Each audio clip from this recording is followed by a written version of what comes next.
वाणी है, क्रिया की शुद्धि से बेहतर है विचारों की शुद्धि। तो यही भाव कि हमें अपने विचारों को शुद्ध करना है। संतों ने कहा, मन चंगा तो कठौती में गंगा।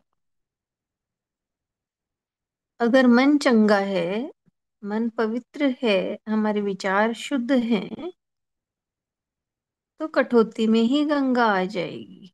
कहीं बाहर गंगा स्नान के लिए जाना नहीं पड़ेगा। इसलिए संत विचारों की शुद्धि पर जोर देते हैं और लोग क्रिया की शुद्धि करने में लगे हैं। जैसे पूजा पाठ भी करते हैं तो हर कार्य एकदम परफेक्ट होना चाहिए। सारी सामग्री होनी चाहिए, सब कुछ शुद्ध होना चाहिए। तो क्रिया की शुद्धि पर ध्यान देते हैं,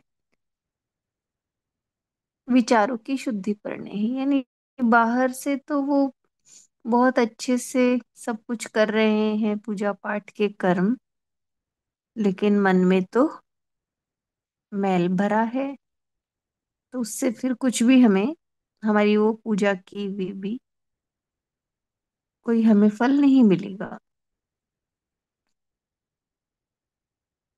और दूसरा ये भी कि हमारे मन में गलत भावना है, लेकिन हम व्यवहार बहुत अच्छे से करते हैं, तो भीतर बाहर एक समान नहीं है।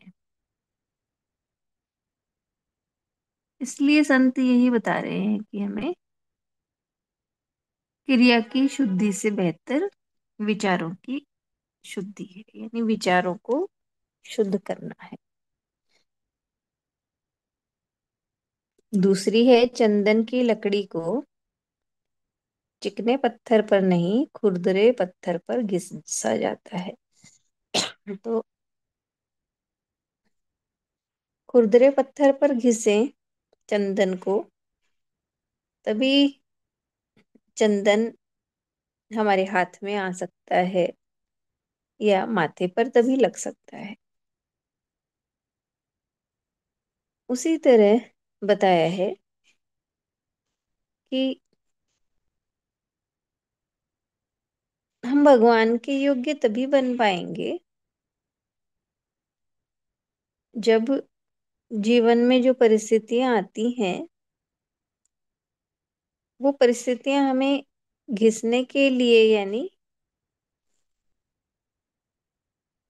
घिसने के लिए, यानी भगवान के योग्य बनाने के लिए आती हैं।